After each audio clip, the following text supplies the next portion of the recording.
வணக்கம் வியூவர்ஸ் எல்லாருக்கும். இன்றைக்கி பார்த்தீங்கன்னா நண்டு ரசம் செய்கிறதுக்காக நான் ப்ரிப்பரேஷன் பண்ணிகிட்ருக்கிறேன். இப்போ பாருங்கள், நண்டு ரசம் செய்கிறதுக்கு என்னென்ன செஞ்சுருக்கிறேன். நான் இதில் ஒரே ஒரு தக்காளி எடுத்துருக்கிறேன்.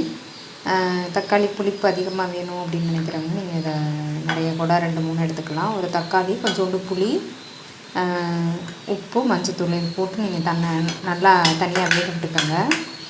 அரைக்கிறதுக்கு நான் என்ன எடுத்துக்கிட்டேன்னா, அரைக்கிறதுக்கு நண்டை கொஞ்சம் இடித்து வச்சுக்கிட்டேன்.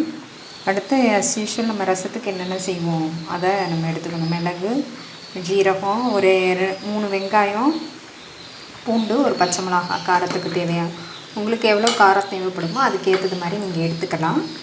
இப்போ பாருங்கள், நண்டு ரசத்துக்கு நண்டை இடித்து எடுத்து வச்சுக்கிட்டேன். அதே மாதிரி நீங்களும் நண்டு வாங்கி நல்லா இடித்து எடுத்து வச்சுக்கோங்க. நல்லா இந்த சளி இதுக்கு பிடிச்சிச்சின்னா நண்டு ரசம் ரொம்ப யூஸ்ஃபுல்லாக இருக்கும்.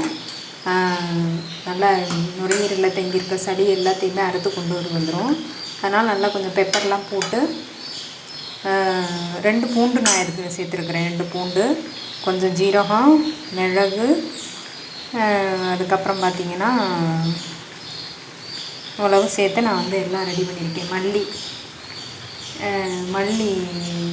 மல்லி அந்த விதை இருக்குல்ல, மல்லி விதைகள், அது நான் யூஸ் பண்ணியிருக்கேன். இதெல்லாம் சேர்த்து நீங்கள் நம்ம நல்லா ரெடி பண்ணிக்கோங்க. அடுத்த வீடியோவில் நான் இதை கண்டினியூஷன் போடுறேன், பாருங்கள்.